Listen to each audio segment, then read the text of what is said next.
What's going on, everybody? Welcome back to the Power BI tutorial series. Today, we're going to be taking a look at building relationships.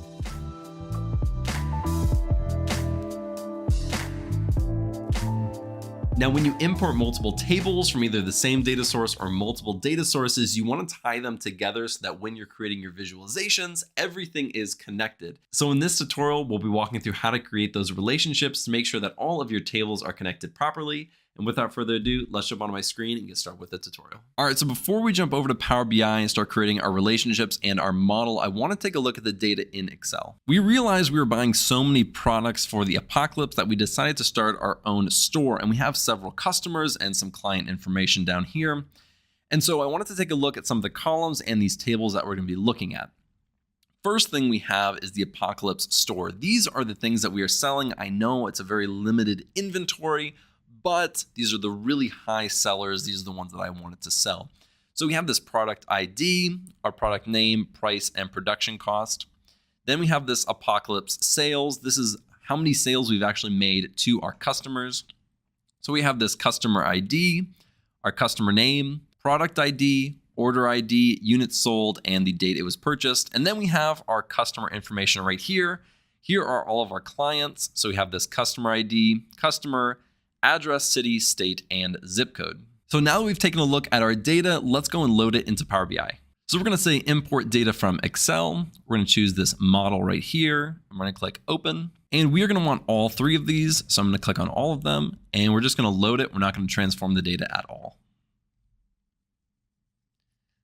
So now the data has been loaded. Let's go right over here on the left-hand side to our model tab.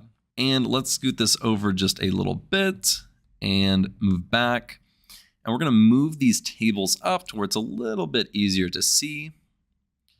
So right off the bat, you can already see that there are these lines between these tables. So there are already relationships that Power BI has automatically detected and created. From my experience, Power BI actually does a really good job at creating these relationships automatically, but we're going to go in and take a look at these and kind of see what everything means. And then we're going to go back and create these relationships from scratch just to make sure that we know how to do every single part. So to get us started, let's double click on this line connecting the customer information table to the apocalypse sales table.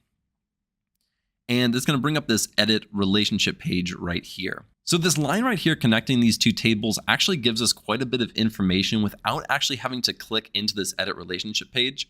What this is showing is that we have a one-to-many relationship, and there's only one or a single cross-filter direction.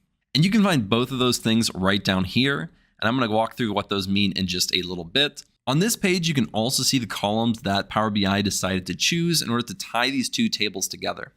Now, for our example, they decided to use the customer and customer right here from the customer information table, as well as the apocalypse sales.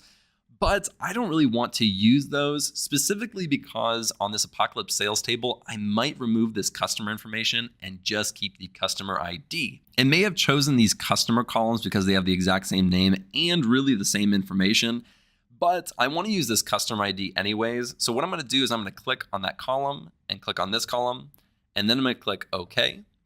And if we go back into it by double clicking again, we're going to see that it now saved that. And if we did what we just did before, which is kind of hover over it, it's going to show us what those two tables are joined on. So opening this back up, let's go down here to this cardinality and cross-filter direction. Cardinality has several different options that you can choose from. You have one-to-many, one-to-one, one-to-many, and many-to-many. Now for this example, we're looking at apocalypse sales, and we're going apocalypse sales down to customer information. Now there are a lot of rows in the apocalypse sales, but there's very few in this customer information. And there's only one customer per row. Whereas in the apocalypse sales up here, the customer can have several rows for several different orders. So that's why the cardinality is many to one. Now, if we flip this and we say we want the customer information here, and we want the apocalypse sales down here, and we tie that together, now it's going to flip and it's going to say one to many. Now let's look at the cross filter direction, and there's only two options here. It's either single or both. And if we choose both, and we click OK, this now goes from a single arrow pointing in one direction to two arrows pointing in both directions. But what does this really mean? So in order to demonstrate this, I'm going to put this back to a single direction. And what we're going to try to do is connect the data over here or the columns over here to the columns in this apocalypse store. So let's go over here to build a visualization. And what we're going to do is we're going to take this customer information and let's just say we want to look at state. And so I'm going to click on state right here, and I'm just going to make this into a table. And the customer information table is only tied right now to this sales table. So we're actually going to go over to the Apocalypse store, and we want to see how many product IDs are being bought in these different states. So really quickly, we're going to come up here and create a new measure. And all we're going to say is this measure is the count of Apocalypse store product ID. And we're going to create that. And now we're going to select it so it's added to that table. So now what this is showing is that there are 10 product IDs, which there are 10 products for each of these states. But that's not actually technically correct because not every state purchased these 10 different items. If we go back to our model and we change both of these to a both direction, and then we're going to go back and see what changed in our numbers. So now let's go back to our visualization. And now we can see that Minnesota actually only ordered 7 different product IDs, Missouri 8, New York 9, and Texas 10.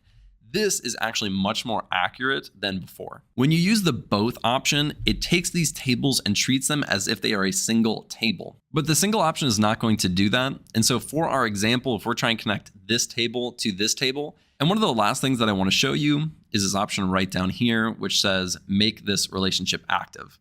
Now, if we don't click this and there are other options in here that connect these things like the customer to the customer, then that may be the active relationship. But if I select this is the active relationship, that means this is going to become the default relationship between these two tables. So now let's come out of here. We're going to click cancel.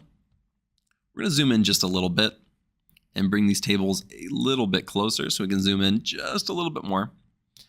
Now we are going to go ahead and delete these. So we're going to say delete, yes, and delete, yes.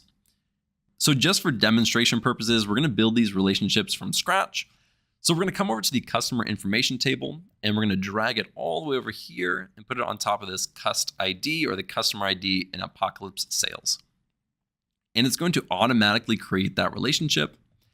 And we can open this up.